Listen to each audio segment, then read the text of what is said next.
안녕하세요. 행복 나눔 토크 살리는 이야기 김치현 야고보입니다. 반갑습니다.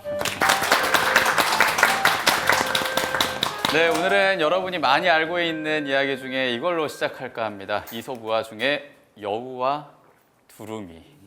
아시죠? 네. 네, 여우와 두루미가 친해진 겁니다. 그래서 두루미가 여우를 초대했죠. 그래서 여우에게 음식을 어떻게 준비했죠? 그래요. 긴 대롱으로 병에 있는 병에 있는 그 병에다가 음식을 딱 차려놓으니까 여우가 기분이 좋았을까요? 아니었죠. 그 다음엔 여우가 두루미를 초대합니다. 음식을 어디다 뒀을까요? 접시. 접시에. 예, 그러니까요. 이 얘기를 갖고 많은 의미와 해석을 가지는 사람들의 이야기가 있는데 오늘은 이 얘기로 우리가 음식을 먹는 것도 중요하지만 어떻게 먹는 게 중요한지, 어떻게 먹는 게 내가 흡수할 수 있고 또 행복하게 살 수 있고 우리를 살릴 수 있는지 그 의미를 좀 갖고 얘기를 나누면 어떨까 싶은데요. 자, 오늘도 우리를 살릴 수 있는 그 이야기 이계우 교수님 모시고 들어보겠습니다. 박수로 함께합니다.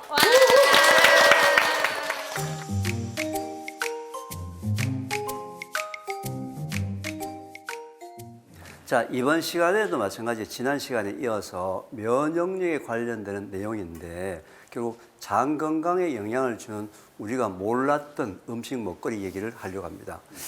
이제 표정이 지금 지난 시간에 제가 좀 고기 얘기를 해가지고 좀 예고를 하는 바람에 다들 지금 걱정 어린 눈으로 어떤 얘기를 할까라고 고민을 하시면서 이제 그 보고 계시는데 지난번에 제가 결론 대답은 해드렸죠. 뭐였습니까? 고기는 죄가 없다. 고기는 죄가 없다.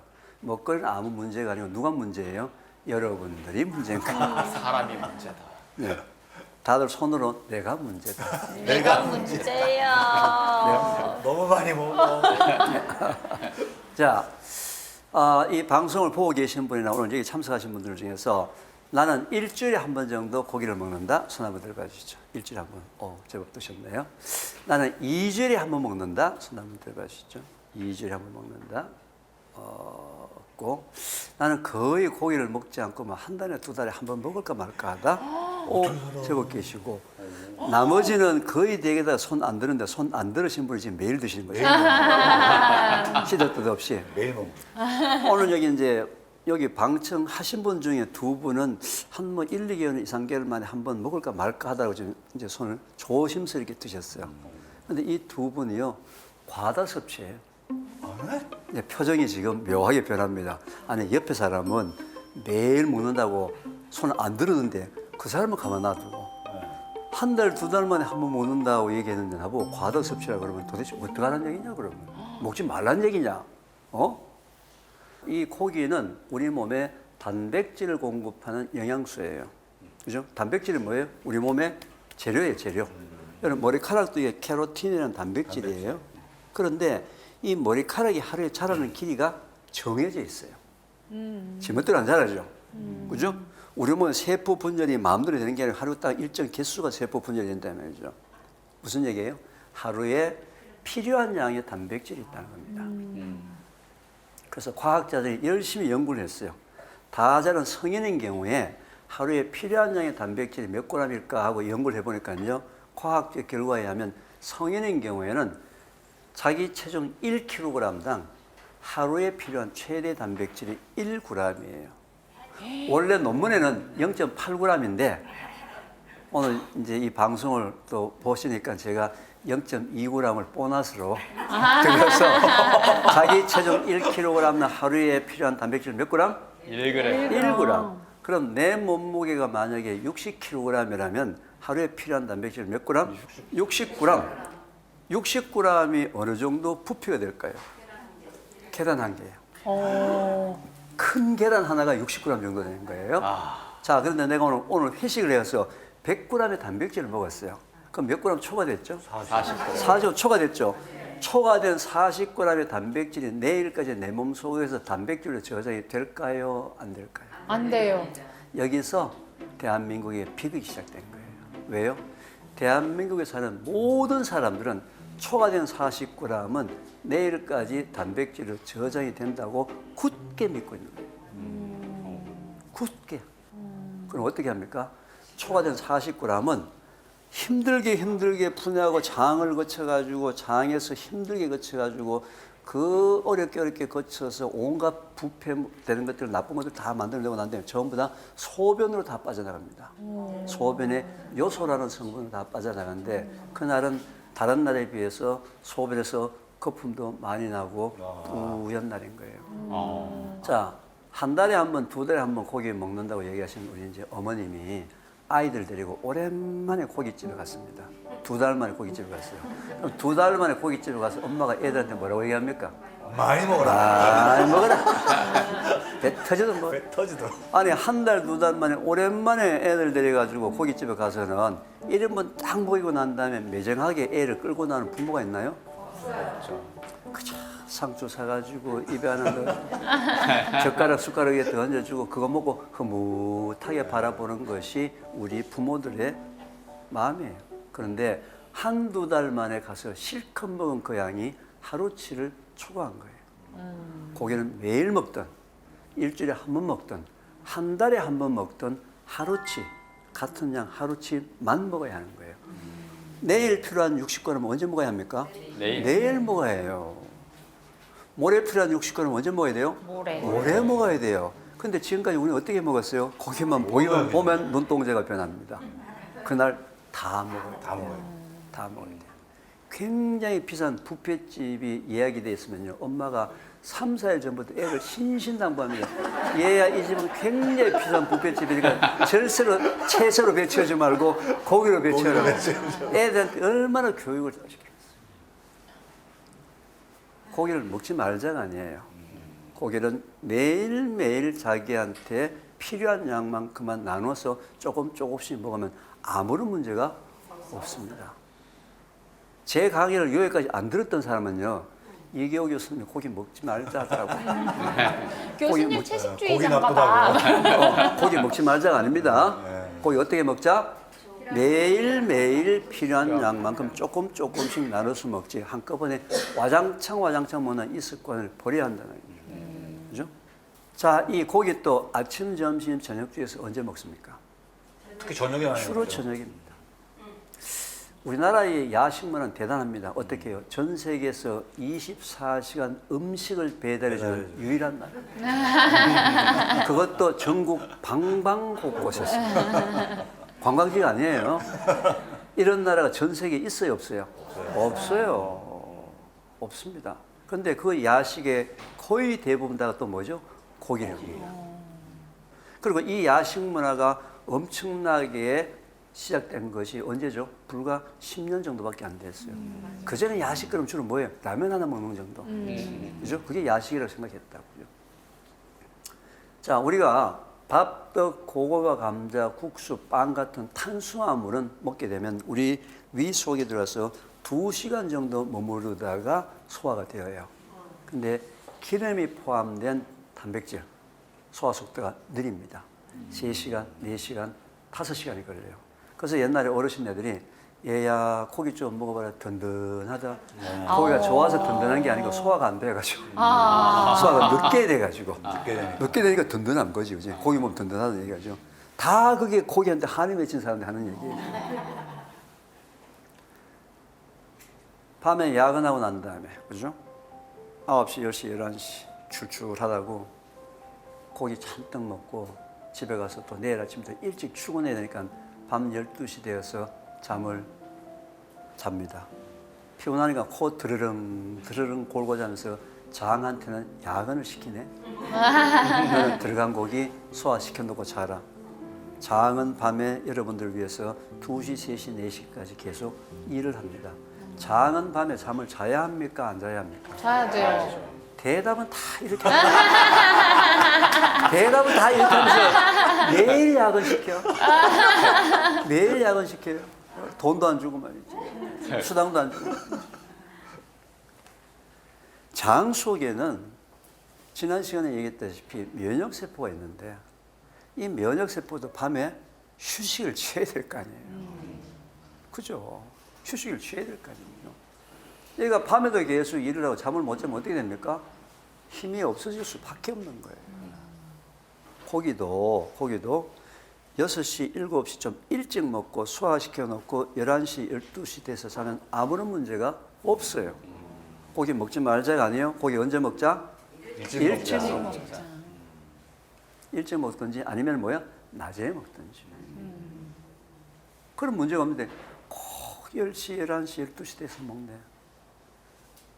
이해가 되세요? 네. 현재 우리나라에 말이죠. 77명의 결핵 환자가 있습니다.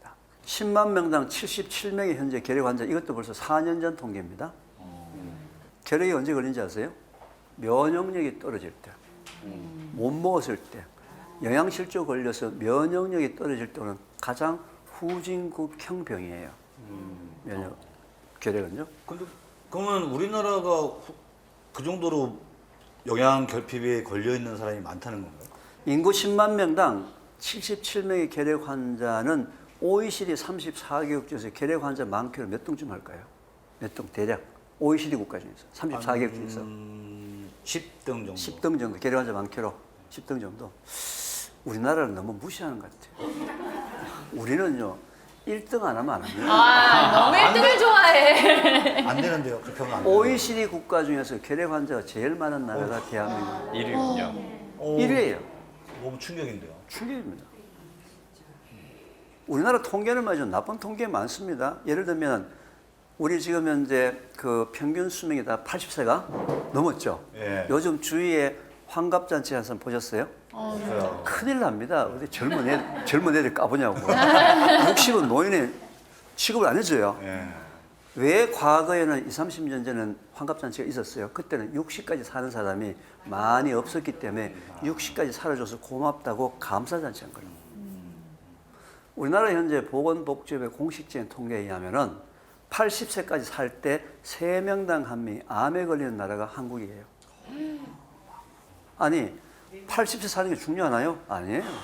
건강하게 80세를 사는 것이 중요한 것이지 3명당 1명이 암에 걸리면서 80세를 산다는 얘기는 지금 현재 고령 가구에 2집당 1집에 암 환자가 있다는 거예요. 그죠? 77명의 결핵 환자 중에요. 20대 연령병의 결핵 환자가 너무 많습니다. 20대가. 지금 현재 우리나라 20대는요. 허대는 멀쩡한데 속은 전부 깡통이에요. 다이어트를 해서 그런 걸까요? 아니요. 정신적으로 초등학교부터 대학교 때 들어오는 12년간의 그 수능 문제 때문에 정신적으로 아이들이 황폐한 상태에서 그걸 이제 보충하려고 음식이 전부 다 자극적인 음식으로 먹다 보니까 이제 이게 정신적으로 황폐해진 데다가 육체적으로 약해지기 시작한 거죠. 20대 아이들이 이렇게 되는 건 사회적 구조에 대한 문제인데 이 부분들은 우리 기성세대가 진짜 노력해서 우리 20대를 건강하게 만들어줘야 돼요. 제가 이 태초먹거리 학교를 진행하는 이 목적 중에 하나도 이게 지금 현재 세대가 아니고 차세대에 대한 부분들 교육 프로그램이에요. 20대가 건강이 나빠지는 이유 중에 굉장히 큰 포션, 큰 비중을 차지하고 있는 것 중에 하나가 뭐냐면요. 이런 것도 있습니다. 고등학교 2학년, 3학년짜리 아이가 수능 준비한다고 학교에 가서 야간 자율, 야자 수업을 하고 또 밤늦게 어디 갑니까? 학원에 갔다가 11시, 12시 돼서 밤늦게 집에 들어올 때 보면 어떻습니까? 축 처져가지고 엄마가 그 아이 불쌍하다고 그 밤중에 엄마가 애 원기 회복하려고 그 밤중에 애한테 주는 뭐 해줍니까? 닭다리 튀겨주고 고기 반찬. 돈가스 튀겨줍니다. 그리고 엄마가 얘기합니다. 얘야 이거 사온 거 아니고 엄마가 직접 만든 거야. 직접 만든 거야. 그거 먹고 그 아이의 면역력은 계속 바닥으로 기어 내려가고 있는 중이에요. 우리나라 이 똑똑한 고3짜리 엄마들이 20대 아이들의 면역력 저하에 굉장히 큰 영향을 미친 거예요. 굉장히 큰 영향. 그죠? 그럼 밤에 아이들이 와가지고 한다고 해가지고 원기 회복한다고 절대로 그렇게 기름에 튀긴 걸 주는 게 아니라, 그죠? 다른 대체 방법을 아이가 얘기해서 찾아야 된다는 거예요. 근데 지금까지는 뭐예요? 그게 해주는 게 엄마의 책임이라고 생각해요. 엄마의 성의라고 생각하고 애를 위한다고 생각하는데 실제로는 그 아이를 잘못된 방향, 즉 면역력이 떨어지게 만들어서 OECD 국가 중에서 제일 결핵 환자가 많은 통계를 만드는데 엄마들이 기여를 했다는 거죠. 이해되시죠? 네. 따라서 밤늦게 고기를 먹는 것이 아니다. 이는. 언제 먹는다? 낮에. 일찍 먹든지 낮에 먹든지. 그죠? 고기 먹지 말자 아니에요. 그죠? 네. 세 번째. 제가 이 질문하면 여러분들 웃을 거예요. 어떤 질문? 고기는 구워 먹는 게 맛있습니까? 삶아 먹는 게 맛있습니까?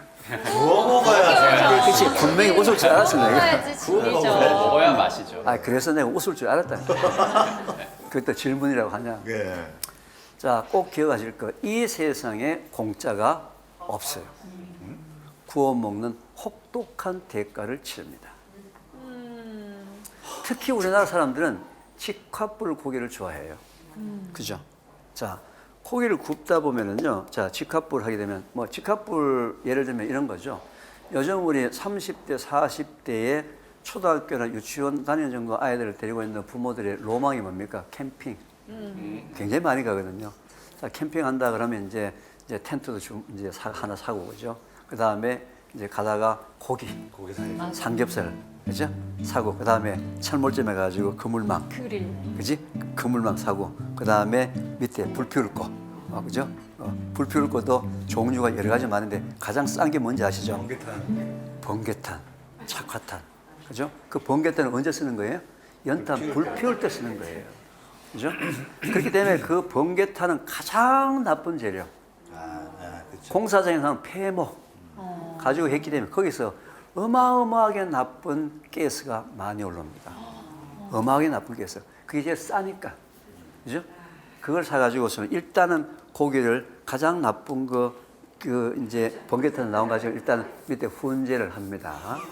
그 다음에 이제 삼겹살에서 기름 한 방울 뚝 떨어지면은 불꽃이 확 올라오면서 연기가 확 올라오죠, 연기.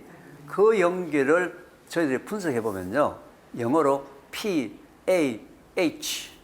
영어로 PAH. 줄임말인데요. 원래 말은 Polycyclic Aromatic Hydrocarbon. 무슨 말인지 모르겠죠, 그죠? PAH. 우리말로 번역해서 하면 발암물질 종합 세트. 어떻게? 온갖 종류의 발암물질은 그 속에 수백 가지의 가장 인체 해로운 발암물질은 다 만들어집니다. 언제? 단백질과 지방의 불완전 연수는 다 발암물질이에요. 그죠? 이래 가지고 그 밑에 다 발암물질을 일단 다 훈제를 합니다. 그리고 또 고기를 굽다 보면 타죠. 검게 타죠. 검게 안 타고 고기 구울 수 있어요? 조금이라도 검게 된 부분을 끊어서 저희 실험실에 갖고 와서 분석을 해보면요. 벤조피렌이라는 1군 발암물질이에요. 1군 발암물질. 1군 발암물질은 뭐예요? 들어가면 무조건 암세포 생긴다. 그러면 이제 많은 사람들이 아니 내가 지금까지 수십 년 동안에 그걸 먹었는데 먹고 살았는데 왜 갑자기 교수님이 또 겁주냐. 그죠? 자, 그 논리에 대해서 1960년대에 노벨 의학상을 받은 의사가 있습니다. 이분의 이제 그 노벨 의학상 받은 그 연구 결과가 어떤 거냐면요. 이거예요.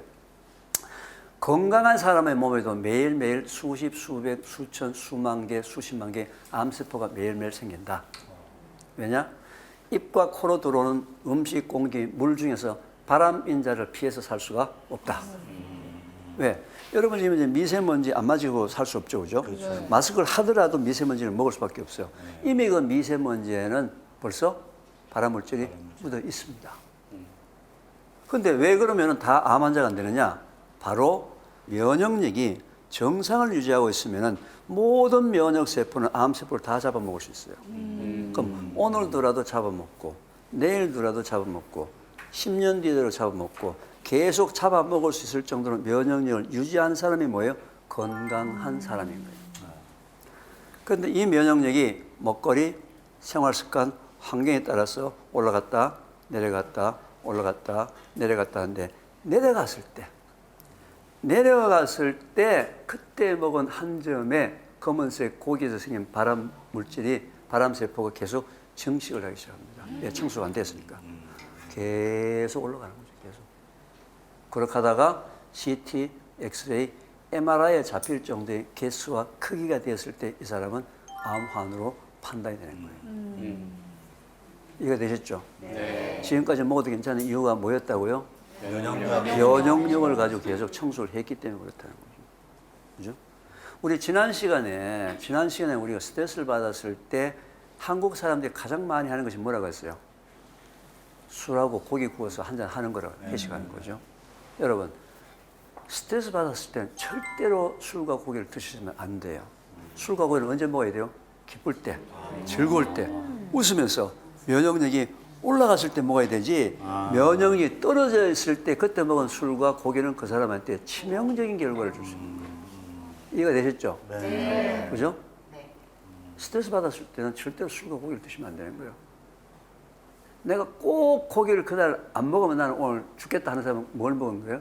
굽는 거 대신에 삶은 걸 드시라 말이에요. 그죠? 나는 그날 고기 안 먹으면 나 죽겠다 하는 사람은. 그죠? 스트레스 받은 날 차라리 보쌈을 먹어라. 차라리 보쌈을 먹어라. 그죠? 차라리 보쌈을 먹어라. 이 고기에 대한 부분들 때문에 현재 우리나라가 실제로 인구 10만 명당 45명의 대장암 환자가 있습니다. 전 세계 184개국 중에서 우리나라가 대장암 환자 많게는 몇 등쯤 할까요? 184개국 중에서. OECD 말고. 184개국 설마 중에서. 1등? 설마. 대략 몇 등쯤? 184개국. 또 이것도 한 10등 정도 하겠죠. 여기 10등을 굉장히 좋아하시네. 아직까지도 우리나라의 능력을 무시해요. 1등 안 하면 안 해요. 어떡해. 전 세계에서 대장암 환자가 가장 많은 나라가 이 대한민국이에요. 아니 생각해봤을 때 막 미국도 고기 많이 먹고 서양도 고기 많이 먹는다고 했는데 고기 먹는 방법 이렇게 계속 얘기했죠. 예. 먹는 양과 그 다음에 타이밍, 예. 시간, 그 다음에 또 뭐예요? 방법. 방법, 그 다음에 스트레스라든지 사회적 구조라든지, 그죠? 아이들이 어렸을 때부터 그 수능이라는 정신적인 거 이게 종합적인 거예요. 종합적. 그죠? 미국 사람들은 고기를 많이 먹는 부분이 있지만 우리 한국 사람들이 가지지 않는 스트레스 안 받는 방법들이 많이 있잖아요. 생활상에서. 이건 종합적인 거니까 꼭 한 가지만 가지고 암이 발생되는 게 아니잖아요. 이건 전인적인 거예요. 이해가 되시죠? 그죠? 작년인가 재작년에 2등으로 살짝 내려앉았어요. 계속 1등을 유지하다가. 그런데 이 45명 중에서 남자가 30명, 여자가 15명. 대한민국에서는 남자가 전 세계의 1등보다도 2배가 더 많은, 아이고.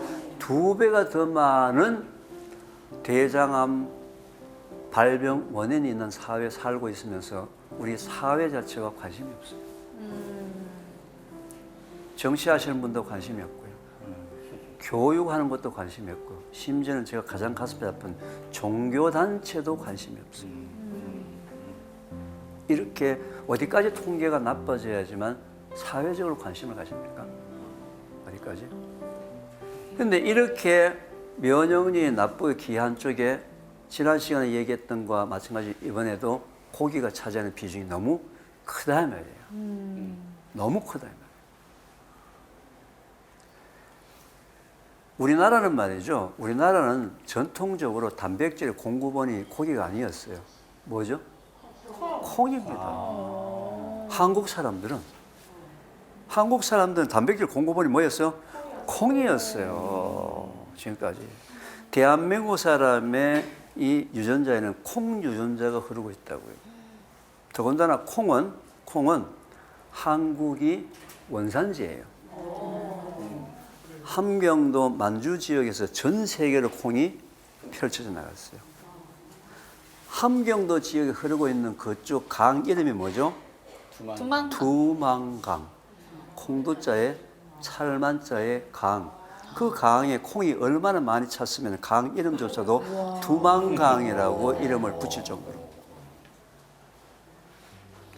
신라시대 때 말이죠. 삼국사학의 내용을 보면요. 신라시대 때 신부가 시집갈 때 혼수감으로 뭘 가져왔는지 아세요? 메주를 갖고 왔는데. 그때 혼례품이었어요. 네, 그게 삼국사학에 기록이 돼 있어요. 그 정도로 우리는 콩에 대한 역사가 굉장히 많았는데 이 콩이 고기보다는 단백질 양이 2배가 더 많아요. 그래서 한국 사람은 지금까지 콩을 먹었는데 지난 10년 동안에 콩 자리를 누가 차지했습니까? 고기가 대신 차지하면서 문제가 시작이 된 거예요. 문제가 시작이 된 거예요. 따라서 지금 현재 여러분들이 각 가정에서 콩을 먹는 양과 일주일에 콩을 먹는 양과 고기를 먹는 양을 다 계산해 봤을 때 반드시 비율이 바뀌어야만 합니다. 그래야지만 여러분의 건강이 좋아지고, 왜? 장 건강이 좋아질 수밖에 없어요. 장 건강이. 그죠? 이거 되셨죠? 네. 자, 그럼 이제 보통 이제 콩 얘기하게 되면요. 콩은 그냥 콩을 먹게 되면 소화가 잘 안 돼요. 대개 한 50에서 60%. 왜냐하면 콩은 단백질인데, 단백질은 분해가 되면은 아미노산 같은 작은 조각으로 만들어지는데 이게 분해가 잘 안 돼요. 그런데 콩을 발효한 청국장은 이미 다 조각을 내는 게 발효예요. 발효라는 것이 뭐예요? 바깥에서 조각을 내서 조각 난 녀석을 우리 몸에 집어넣어준 거라는 거죠. 그게 발효식품이라는 거죠. 그죠? 그래서 실제로 콩을 그냥 먹는 것보다는 콩을 발효한 청국장을 먹게 되면 콩 소형 성분의 95% 이상을 전체를 다 흡수할 수 있습니다. 요즘 말이죠. 뭐 나이가 든 사람이 운동하는 사람이 뭐 단백질 보충제라 그래가지고 이제 비싼 거 많이 먹잖아요. 보통 그 단백질은 우유에서 만들었거나 아니면은 콩에서 만들었거나. 근데 그것들은 발효가 된 게 아니에요. 흡수가 잘 안 되는 거죠, 그죠? 그거 한 그릇 먹을 때 이거는 반 그릇만 먹어야 되는 거예요. 훨씬 더 경제적이에요. 그건 비싸고 이거 안 비싸요, 그죠? 그래서 우리 조상님들의 지혜가 참 대단해요. 대단한데 이제 우리가 고쳐야 될 건 좀 많이 있어요. 예를 들면 이제 우리가 청국장 같은 걸 띄울 때 보게 되면 짚을 이용하죠. 네. 짚에는 좋은 균만 있을까요? 나쁜 균도 같이 있을까요? 있을 것 같이 같아요. 있겠죠. 그러면은 좋은 균은 발효를 하고 나쁜 균은 부패를 시키고. 그죠? 그다음에 어머니들이 주로 할머니가 주로 청국장 언제 그만 수답을 합니까? 냄새 날 때. 꼬리꼬리한 냄새 날 때.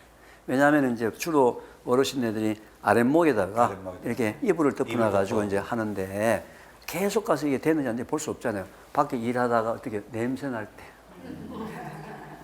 냄새 날 때 스톱을 했는데 그 청국장은 그 나쁜 냄새, 꼬리꼬리한 냄새는 부패의 냄새예요. 발효가 지나쳐서 부패 쪽으로 간 냄새이기 때문에 청국장은 기본적으로 냄새가 나면 안 됩니다. 기본적으로 냄새가 나면 안 됩니다.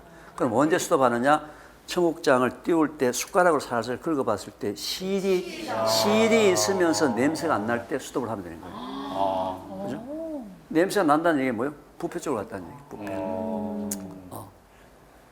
그래서 실제로 이 청국장 부분들에 대해서도 연구할 게 굉장히 많아가지고 말이죠. 제가 청국장 발효 부분에 대해서 국내에서 우리가 정부 연구를 굉장히 많이 수행을 했어요.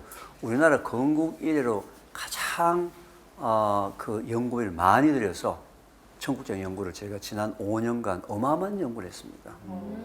근데 지금 현재 시중에서 이제 판매하고 있는 청국장들은 주로 짚을 많이 이용하는데 그건 역시 발효와 부패가 섞여 있을 가능성이 높고요. 일본 사람들은 참 이 머리가 좋은 것 같아요. 일본 사람들은 좋은 균, 나쁜 균 있는 데서 나쁜 균을 싹 빼버리고 좋은 균을 딱 분리해가지고 이름을 붙였어요. 균 이름을 뭐라고?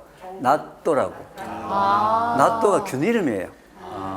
그게 제품 이름이 돼버렸는데 이놈 가지고서는 정확하게 온도, 시간, 습도 맞춰가지고서는 발효시켜서 나또라는 제품을 만들어서 전 세계를 좀 휘어잡았거든요.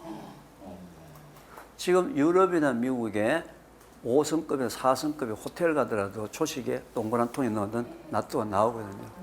만약에 거기 호텔에 아침에 청국장 끓여 놓으면 어떻게 될까요? 난리 나요. 이게 우리 현주소예요.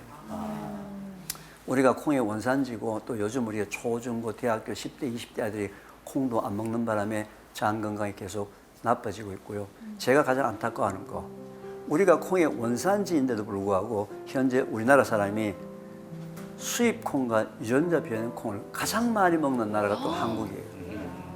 이유가 뭐예요? 값이 싸다. 싸니까. 언제까지 우리가 싼 음식을 계속 찾아야 다녀야 됩니까? 제가 이제 국가연구를 수행하면서 주로 저는 이제 이걸 가지고 그냥 찌개만 끓여서 먹는 것이 아니고 음료 또는 빵, 쿠키 과자 뭐 이런 데에서 아이들이나 외국 사람들도 쉽게 먹을 수 있는 방법까지 많이 지금 개발을 현재 하고 연구를 많이 해서 굉장히 의미 있는 좋은 연구 결과. 낫또하고 비교해서 전혀 문제가 없고 그보다 훨씬 더 탁월한. 그리고 저희들은 이 연구를 할 때 우리나라 토종균죠. 왜 낫또라고 해서 일본에서 균을 수입해 와야 되냐면 우리나라 토종균도 굉장히 많은데 그래서 전국에 모든 균을 다 뒤져가지고 우리나라 토종균주를 가장 강한 균주를 찾아가지고 연구를 수행해서 굉장히 좋은 결과가 많이 나와 있습니다. 그래서 제가 지난주에 얘기했던 그 우리나라의 전통 발효식품인 김치. 그다음에 오늘 제가 말씀드리는 콩이라는 이 단백질 공급원을 가지고 현재 고기를 먹고 있는 부분을 대체하는 방법을 여러분이 지혜스럽게 한번 찾아보시기 바랍니다. 요리를 하거나 또는 뭐 요즘은 또 보면 말이죠. 옛날에도 한 5, 6년 전에도 콩고기라는 게 있긴 있었는데 그게 맛이 없고 뭐 이랬는데 요즘은 그것도 굉장히 맛있게 거의 햄버거 패티에 넣어서 먹어도 사람들이 모를 정도로 그렇게 맛있게 가공했던 그런 기술도 많이 개발되기 때문에 무조건 고기의 퍼센테이지에서 콩의 퍼센테이지로 많이 옮겨와야 된다. 이게 이제 오늘 고기에 대한 얘기입니다. 처음에 고기에 대해서 걱정한 거 이제 많이 사라졌죠? 네. 그죠? 네, 고기에 대해서 사라졌습니다. 그죠?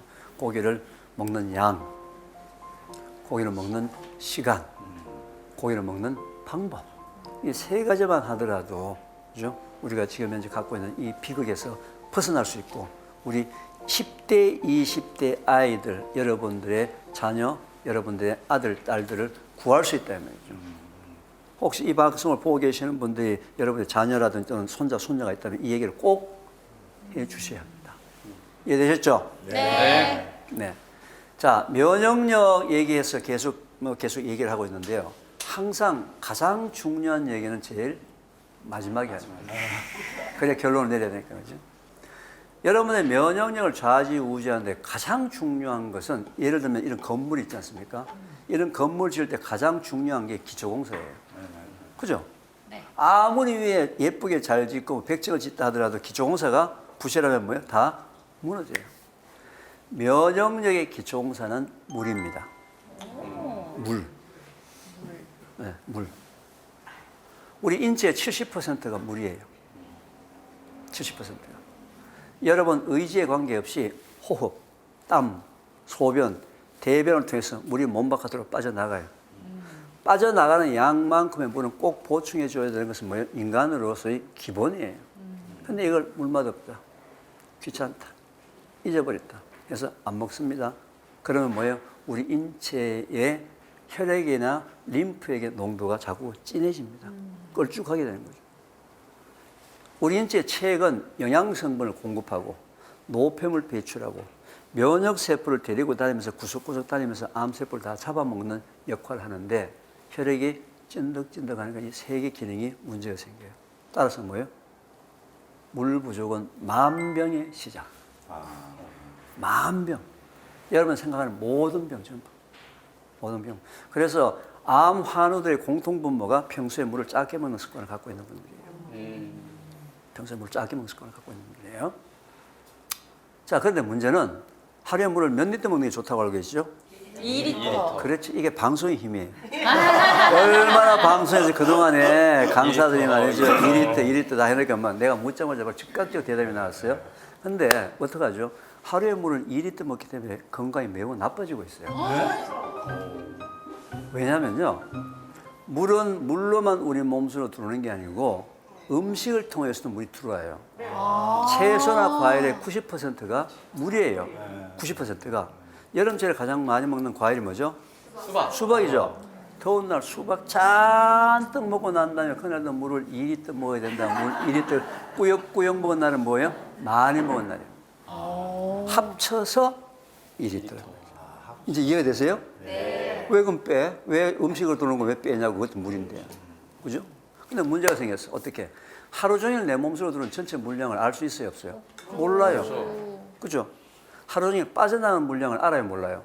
몰라요. 그런데 우리 몸의 기본은 빠져나가는 양만큼만 정확하게 먹어야 되지 많이 먹어도 작게 먹어도 건강이 안 좋아집니다. 어떻게 하느냐? 자, 여러분들 화장실에 갑니다.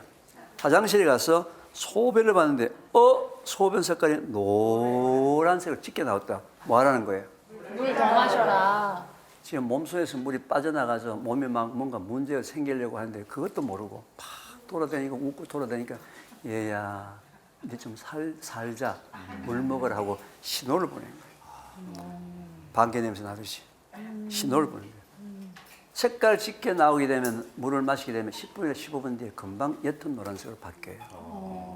혹시 이제 여러분들 중에서 비타민 B군이나 종합 비타민을 드시게 되면 소변 색깔이 노랗게 나오거든요. 네, 네. 그 노란색은 이런 병아리 색깔같이 밝은 노란색. 밝은 노란색이고요. 물이 부족해서 나오는 노란색은 누런 노란색이에요. 황토색이라서 섞여도 금방 표시가 납니다. 색깔이 짙으면 어떻게 하라고? 물을 마셔라. 물을 많이 먹으면 어떻게 될까요? 너무 옅어요. 그렇죠. 물을 너무 많이 먹으면 실제로 죽습니다. 실제로 지금까지 마라토너들이 중간에 마라토너다가 물 먹다가 죽은 사람이 많아요. 그럼요. 그리고요, 미국이라는 나라에서 말이죠, 심심치 않게 물 먹기 시합합니다. 화장실 오래 안 가고 물 많이 먹기 시합도 만약 라디오 방송국에서 상품 걸어서 하다가 거기에 28살짜리 두 아이 엄마가 1등 해가지고 상을 아이한테 줬는데 심장마비를 사망합니다. 다 심장마비예요. 왜냐면요, 우리 피 속에는 혈액 속에는 나트륨과 칼륨이라는 두 개의 미네랄이 있는데 이 두 개의 미네랄은 전기를 발생시키는 수력 발전의 역할을 합니다. 그런데 갑자기 물량이 왕창 들어오면서 전기 발생량이 작아지면서 첫째 힘이 없어져요. 둘째 머리가 어지러워요. 더 심하게 되면 뭐예요? 심장에 공급하는 전기가 작아지면서 심장마비. 그럼 내가 물을 많이 먹는지 어떻게 한다? 물을 많이 먹게 되면요 소변 색깔에서 노란색이 사라지고 투명한 색깔이 돼요. 그럼 투명한 색깔이 되면 어떻게 한다? 물을 마시지 않는다. 따라서 자기한테 필요한 물량을 뭘 보고 한다? 소변 색깔을 보고 한다. 꼭 기억하시 기 바랍니다. 자, 이제 제가 이 정도 얘기하면요, 이제 또 이렇게 얘기합니다. 교수님, 녹차는 안 됩니까? 결병차는 안 됩니까? 여름에 이제 이온 음료. 네, 이온 음료 안 됩니까? 또는 심지어는요, 맥주로 혹시 안 됩니까? 맥주 먹는데 꼭 또 물 따로 먹어야 됩니까? 뭐 버섯, 상황버섯 뭐부터 시작해서 버섯차부터 시작해서 뭐 나는 옥수수 수염차 뭐 별별 게 다 나온대요. 커피 어땠습니까? 통칭해서 그걸 전부 다 저는 물 이외의 모든 것들을 차라고 표현할게요. 차. 차. 차는 차같이 마시고 물은 물같이 마시면 아무런 문제가 없는데 현재 우리나라는 차는 물같이 벌컥벌컥 먹으면서 물은 차같이 홀짝홀짝 성의만 표시해요. 물은 물같이 차는 차같이 드시기 바랍니다. 먹는 양은 뭘 보고 한다? 소변 색깔. 그죠? 소변 색깔.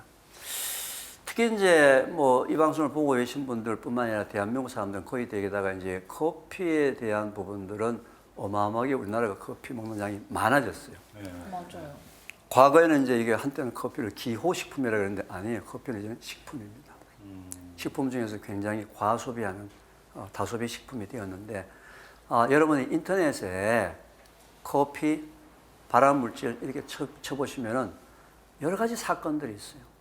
여러 가지 사건들이 뭐냐면요.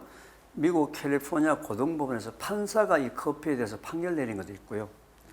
우리나라 식약처에도 커피 한 잔 속에 포함되어 있는 발암물질은 0.8 ppm 이상 있으면 안 된다. 이런 규정도 발표를 했어요.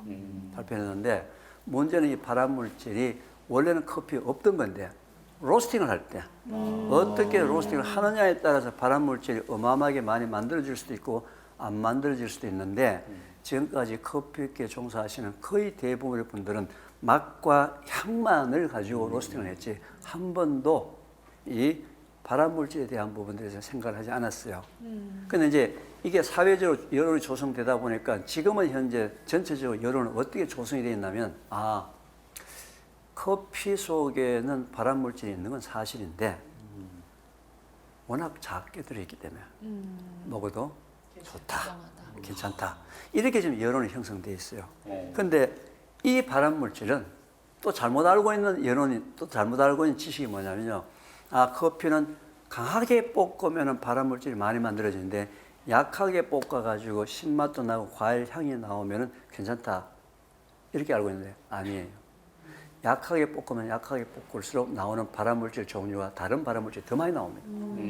강하게 볶으면 나오는 발암물질은 아까 고기 태웠을 때 나오는 발암물질 벤조필이라는 발암물질이 나와요. 약하게 볶으면 아크릴 아마이드라는 발암물질이 나옵니다. 다른 발음. 네, 그래서 이 부분은 앞으로 커피 업계에 종사하시는 분들 저는 이 부분은 윤리적으로 도덕적으로 식품 기준에 맞춰서 이제 기호식품이 아니고 식품 기준에 맞춰서 노력을 좀 하시는 것이 좋겠다 해서 실제로 제가 이제 커피 저는 기술자가 아니지만 커피 연구를 많이 했어요. 원래 저는 커피 먹는 사람이 아니었는데 커피 연구를 많이 해가지고 직접 제가 그 수천만 원 되는 로스팅을 사가지고 직접 제가 로스팅을 해버리니까요. 맛과 향이 양보하지 않는 범위 내에서 얼마든지 발암물질이 없는 건강한 커피를 만들 수가 있더라고요. 네, 그래서 이제 여기에 관심 있는 우리 국내에서 굉장히 큰 커피 업체하고 제가 내년도부터서는 제가 갖고 있는 이 노하우를 좀 알려드려서 마시는 분들에게도 이제 문제가 없는 커피를 만들 수 있도록 해서 우리나라 커피 전체가 좀 이렇게 건강한 커피를 만드는 데 좀 기여를 하려고 해요. 자, 이제 제가 말이죠. 커피 얘기를 하고 나니까 여러분 표정이 아침에 일어나서 또 모닝 커피를 한 잔 먹어야 되는데 이걸 그거 먹어야 먹지 될까? 않으면 정신이 들지 뭘 해야 않아요. 될까? 이제 고민을 지금 하는 사람이 생겼잖아요. 네. 자, 하루에 두세 잔은 아무 문제 없어요. 누가 문제예요? 많이 먹는 사람. 요즘 말이죠. 주문하면 벌써 1리터씩 막 이렇게 주잖아요. 맞아. 네. 너무 많이 먹는 사람들이 문제이기 때문에 커피 부분도 꼭 좀 이렇게 신경을 써서 조심했어요. 그죠? 먹었는데. 요즘 우리 그 나의 젊은 세대에서는 탄산수도 많이 먹죠. 네. 그죠? 탄산수. 탄산수가 뭘까요? 물에 이산화탄소가 녹아 있는 거예요. 이해가 되세요? 네. 물에 이산화탄소가 녹아져 있는 거예요. 기체가 들어가 있어요. 높은 압력으로 딱 막아놨다가 막이를 딱 여는 순간에 압력이 1기압으로 낮아지니까 방울들이 기체가 물속에 녹았던 기체가 밖으로 막 튀어나오면서 입안을 막 때려서 뭔가가 좀 청량감을 준 거예요. 청량감을. 그런데 이 이산화탄소만 녹아있는 물은요. 산성인데다가 물맛이 써요. 쓴맛이라서 잘 못 먹어요. 그래서 모든 상업용 그 탄산수는 뭐 주로 과일 성분이나 다른 당 성분이나 쓴맛을 커버하기 위해서 여러 가지 물질들이 첨가물들이 들어가 있어요. 그런데 이제 저는 자 그거는 이제 입맛이 막 터지고 막 이렇게 할 때는 좀 기름기 있는 음식을 먹을 때나 뭐 이럴 때 한 컵 정도 먹는 거는 저는 뭐 괜찮다고 생각해요. 근데 문제는 뭐예요? 그게 물인 줄 알고 상복을 하는 경우에는 저는 추천하지 않습니다. 왜 추천하지 않느냐면요. 여러분 음식을 먹었죠. 네. 그죠? 많은 음식을 먹었잖아요.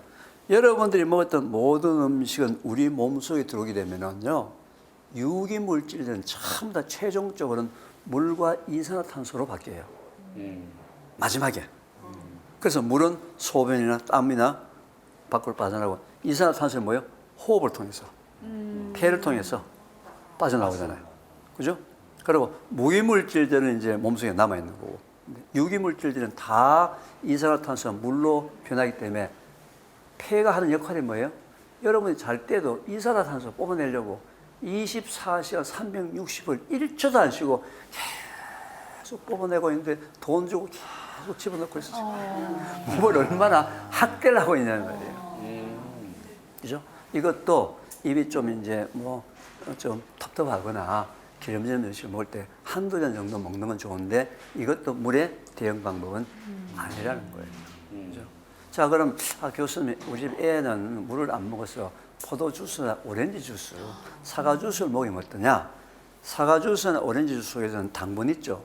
이 당분은 물을 바깥으로 빼낸다는 이뇨작용을 합니다.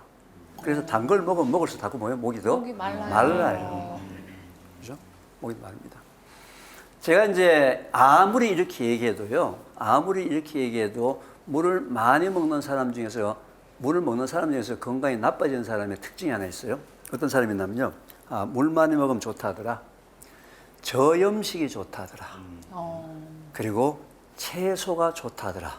그래서 이거 세 개를 동시에 하는 사람은 건강이 계속 나빠집니다. 이게 이제 아까 제가 물을 갑자기 많이 먹게 되면 나트륨의 농도가 낮아진다고 그랬죠. 이걸 이제 병원에서는 저나트륨 혈증이라고 얘기합니다. 혈액 중에 나트륨의 농도가 낮다 이 말이죠. 근데 물을 많이 먹었을 때 일단 낮아졌잖아요. 그죠? 그 다음에 왜 저염식이 나왔을까요?